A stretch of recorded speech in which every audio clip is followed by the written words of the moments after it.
U.S. development agencies obviously have their own strategic planning processes and their own long-term goals and priorities.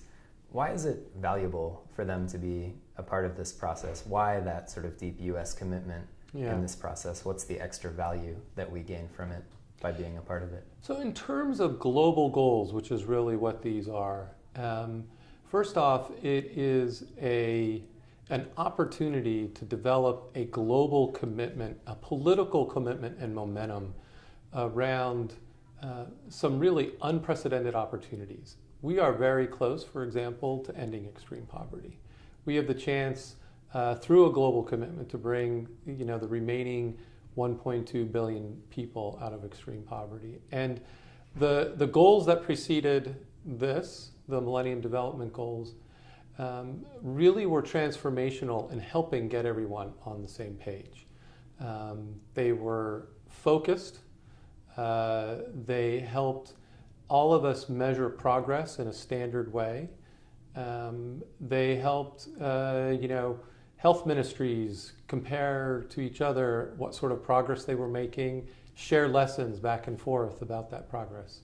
And then it helped big UN agencies, for example, align what they were doing around goals, and helped governments like the United States and our aid agencies to align investments against that.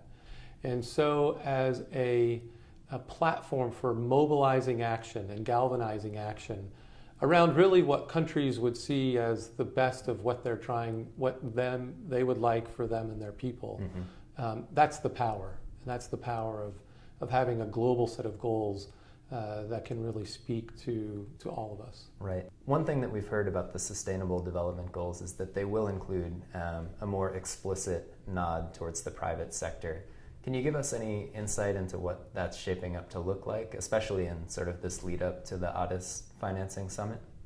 Well, on the financing for development side, I do think that there is a lot of talk about what the policy environment needs to look like to be able to unlock private investment so that we can achieve sort of the aspirations we're putting out. The Sustainable Development Goals are a step up from the Millennium Development Goals in various ways. One, the Millennium Development Goals were focused primarily around social development. It was health, hunger, extreme poverty, education, things of that nature. The Sustainable Development Goals broaden that out to also economic and environmental considerations. So there's a breadth there of aspiration. It also goes farther, deeper, if you will. The Millennium Development Goals, we look to have extreme poverty. Now we're looking to end extreme poverty. We're looking for an AIDS-free generation. We're looking to end preventable child deaths. And so it's also ambition in that respect. And so when you put those together, it really will require resources that go beyond what governments themselves can provide.